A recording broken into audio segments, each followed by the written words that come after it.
The Black Country Living Museum is a place that is literally alive with the history of the Black Country, with genuine and replica houses and shops on the museum site being the backdrop for staff members to recreate what life would have been like back then. But if you notice one of these people dressed in their period clothing, seemingly going about their day-to-day life, you might want to look again and just make sure that it definitely was one of their staff members, and you didn't just glimpse a ghost reliving their own version of the Black Country's history.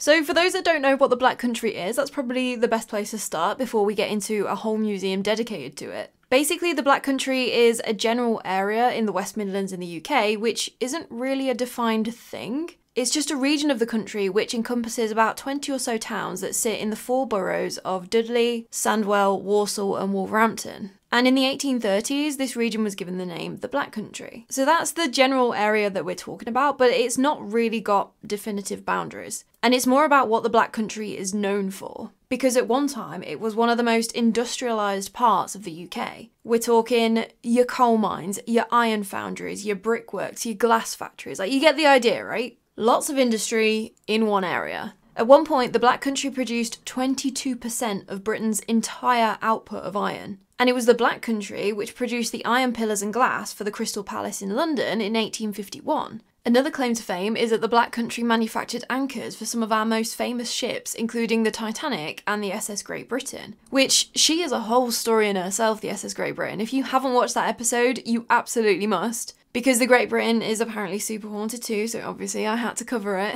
And production in the area, it was going 24/7. Things were being shipped out of the Black Country via the canal system and being exported worldwide. And it was this that led to the now famous quote by a guy called Elihu Burritt, who was the American consul to Birmingham. And in 1862, he described the Black Country as black by day and red by night. Because obviously in the day there was the thick black smog from all the chimneys, and then the glow of the furnaces would be lighting up the night. But that much industry going non-stop, that's gonna leave a mark, isn't it? The landscape was literally turned inside out to strip all of the resources that it could. Coal, ironstone, limestone and fireclay were all mined out of the Black Country, and then you've got these big industrial plants pretty much as far as the eye could see. Chimneys belching out their smoke, furnaces burning constantly, and any area not dominated by a big industrial building would have had piles of waste from the collieries, or even actually be coal slack, which is just like coal dust basically,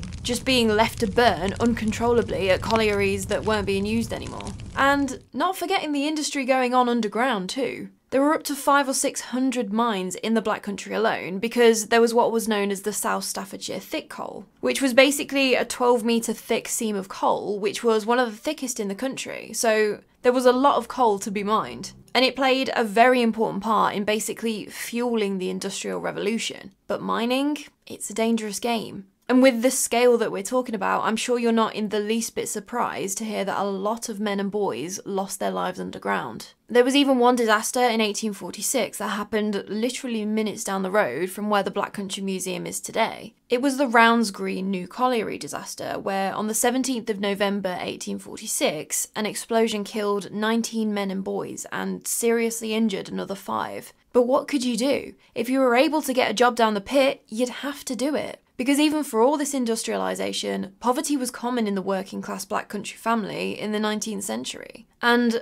that's going to play a part in one of the saddest stories I've ever heard a little later on. But by the 20th century, things as they've known it up to now are really winding down. The Black Country moves more towards things like steel, chemicals and light engineering like cars, motorbikes and electronics. But even that, like, it's nowhere near on the scale that manufacturing in the area used to be. The canals that were cut in to help export all the coal and iron in the previous centuries, they're now sitting deserted. And in 1968, the last colliery mining the South Staffordshire thick closed down. So as the area moved away from its industrial past, it became more important than ever to try and preserve that unique heritage that made the Black Country so special for hundreds of years. And that's where the idea for a fully dedicated museum on the Black Country came from. In 1978, the Black Country Living Museum opened. So it's an open air, so like out in the outdoors, living museum where staff members are dressed up in old-fashioned clothing to give visitors a taste of what life would have been like living and working in the Black Country. And it's mocked up to look pretty much like a little town now, basically, with actual buildings that have been moved brick by brick onto the site in Dudley. Since its opening, the museum has just gone from strength to strength, growing and expanding with every donation of a building or an item. It now sits on 26 acres of land, which used to be occupied by at least 40 coal pits and kilns from the lime works.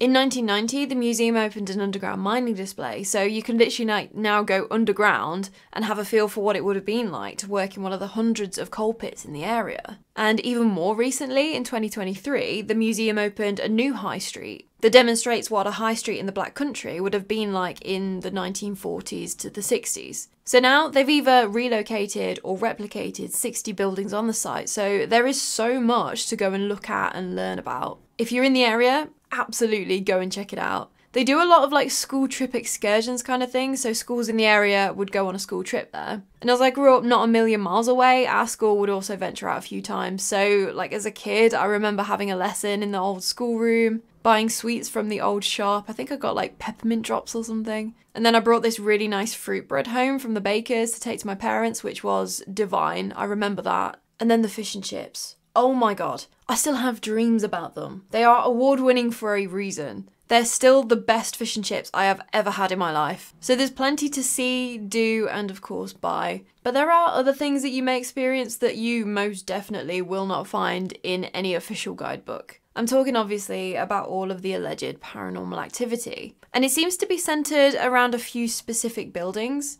Although these are just the reports that I was able to find, there may be other stories from other buildings. And if you know of any stories that I don't mention, please do let me know in the comments. So the first building that's worth a mention is the Toll House, which was built in 1843 in Woodsetton, about 10 minutes away from the museum. And it was built on a turnpike, which is basically a gated road where travellers would have to pay a toll to use the road. Very common thing to do in Britain around that time. About 30 years later though, around the 1870s, this toll house probably stopped collecting tolls. And then in 1904, it was rented out to a Mrs. Hodgkiss, a widow and mother of 9 children. They didn't all have to fit in that tiny house. Only 4 of them were still living with her at that time. Eventually, there was only 1 kid still living with her, a daughter, Lillian. She eventually got married and moved out though in 1924, and in 1927, Mrs. Hodgkiss died. But it's interesting now what some visitors experience in that house. And it's usually always centred around the bedroom on the right. One time a visitor asked if she could go into this bedroom and have a look because the door was closed. The staff member was like, yeah, sure, go and have a look. So the visitor opened the door, but then immediately shut it again. The staff member was like,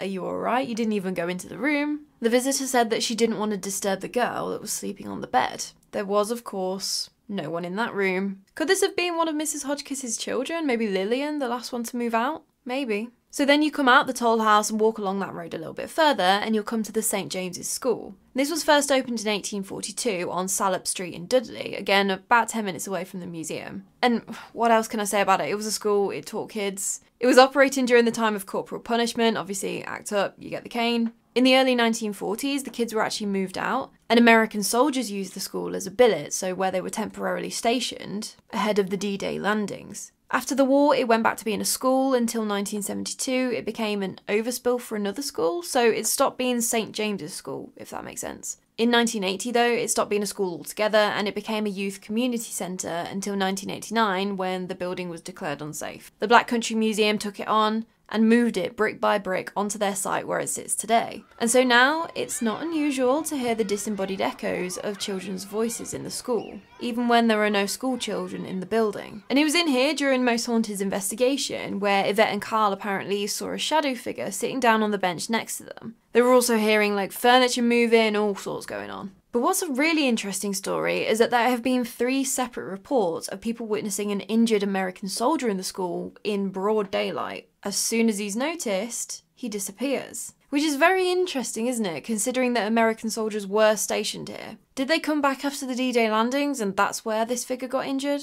Not sure. If you carry on past the schoolhouse though and take the road bending down to the right, you'll come across Canal Street Bridge, which used to sit over the Birmingham Canal in Wolverhampton, which is about half an hour away from the museum, from 1879 to 1976, when it became one of the first structures that was added to the museum site. And it's here that the figure of a man has been seen plummeting from the bridge into the canal. We don't know anything about this man, whether he jumped into the canal or whether he was pushed, Passing over the bridge though, you'll come onto a little street that's set up how shops of the time would have looked in the early 20th century. So you've got things like the chemist, the general store, sweet shop, bakers, pawn shop, all those sorts of buildings. And the first little weird encounter happened in the chemist's. So this building is not actually a completely original building, it's just a replica with parts of a shop that came from a chemist not too far away. So they had the original shop front from a chemist ran by James Emile Dew, and then his son Harold. And this shop had been running from 1886 until Harold died in 1968. For 2 years after his death, the chemist sat completely untouched. And then in 1973, all of the fittings and stock were actually donated to the museum. So while like the outer shell of the building itself has been purpose-built, the frontage and all the stock inside of it was used in the actual chemists.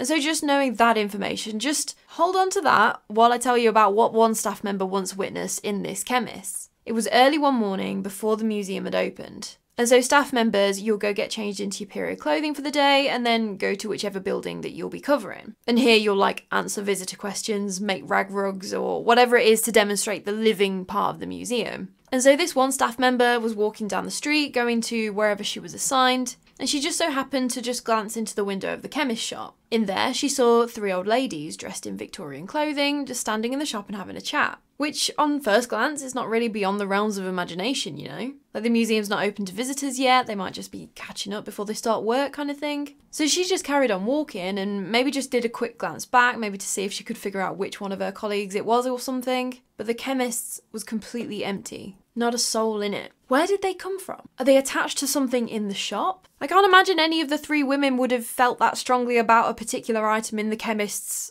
to then attach to. Or did they just live for their morning catch-ups at Emile Dew's chemist and it was such a strong emotional attachment that now that echo is just playing back? Very strange. And that's not the only seemingly residual haunting being played back around the chemist, because right next to that building there's a little pathway between the chemist and the Providence Chapel. And it's on this pathway that a tall, slim lady dressed in black Victorian clothing is sometimes seen by staff members. And she's another one of these like blink and she's gone kind of echoes, I guess. Which is just really interesting, isn't it? Like, where did she come from? How has her echo now found itself here? Just things we will probably never know. But at the bottom of this street is the Bottle and Glass Inn. And it seems, out of all the information that I can find, to be the place where you're most likely to encounter something a little bit weird. This is an actual building that's been relocated, and it's come from Buckpool, where it used to back onto the Stourbridge Canal. They don't know specifically when it was built, but it's likely that it was probably put up around the time that the canal was cut in the 1770s. It's thought that the pub was initially called the Bush until it got its name the Bottle and Glass in the 1840s,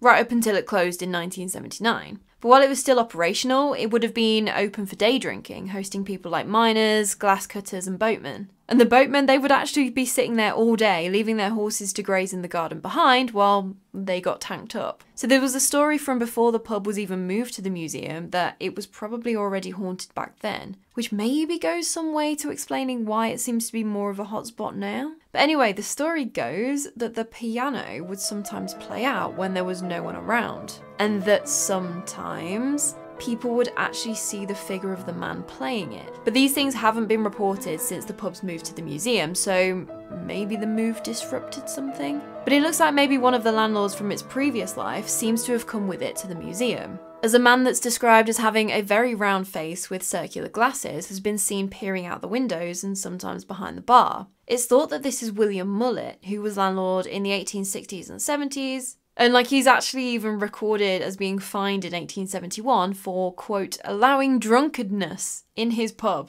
Could you imagine if that was still a thing nowadays? Oh my god. There's also been a few of your more standard unexplained encounters here. I say standard as if these things happen all the time, but you know what I mean. The sounds of people moving around in the back room when there's no one there kind of thing. And then some staff members report being tapped on their shoulders, but then when they turn around, there's no one there. The most interesting claim is that when female staff members are working in there, so obviously they've got like their dresses on as women from the time would wear, they'll feel a tugging on their dress as if a small child is trying to get their attention. And sometimes that small child will be seen. He looks to be about 10 years old, and he might be a boy called Isaac Mayle. Strap in, because this is where it gets really sad. You have been warned. Apparently, Isaac used to work for a boatman called James Haynes, and I'm assuming Isaac would help with managing the horses, loading and unloading the canal boats, things like that. because this was back when horses were used to pull the canal boats. But one night it was super foggy and James's horse lost its footing on the towpath and fell into the canal. Haynes was there with his 2 men fighting to try and get his very valuable horse out of the canal and save it from drowning, but they were completely ignoring little Isaac, who had been on the horse's back when the horse had fallen in. But James Haynes couldn't give 2 stuffs about Isaac. He only cared about his horse. They were expensive and he didn't want to have to replace him. After 20 minutes, they finally managed to get the horse out of the canal, and only then did they think about Isaac. But it was already way too late by then. Isaac had already long drowned. There was an inquest which was actually held at the Bottle and Glass, but Isaac's death was ruled accidental. Although Haynes and his men were very heavily criticised for basically allowing this poor boy to drown. And so maybe that's the reason why Isaac continues to be seen and felt within the pub. There's another story from the Bottle and Glass that came from a woman who lived in the pub with her uncle and aunt from about 1914 to 1928. She said that the smallest of the 3 bedrooms was absolutely 100% haunted by something. They just didn't know what. They never saw anything, but just weird things would happen in that room. Objects would go missing, be moved about, that kind of stuff. She actually did say that one time when they woke up in the morning, they found that all of the clothes and bedclothes had been moved and piled up into one corner. Obviously no one had done it in the night. They would have heard someone moving around. So that's very weird. But above all, she just said that the room had a really unnerving atmosphere to it. Like it was a room where you just really didn't want to spend much time there. The energy was enough to put you right on edge. Elsewhere in the museum, there have been a couple more stories, but they're not super detailed. Apparently a figure has been seen boarding one of the canal boats that they've got there. And then apparently, again, there's the figure of a man that has been witnessed in the vehicle sheds where they keep all the vintage buses. But that's all the information on these stories that I could find, so have anything extra to add, please do let me know. So while the Black Country Living Museum opens its doors for visitors to literally see the history of the Black Country come to life, it seems like if you hang around long enough after dark, you might see echoes of the real history revealing itself to you. But what do you think? Is the Black Country Museum really haunted? Or is it just old buildings and people's imaginations running away with them? Tell me all of the things, because I was in 2 minds about even covering this one at all.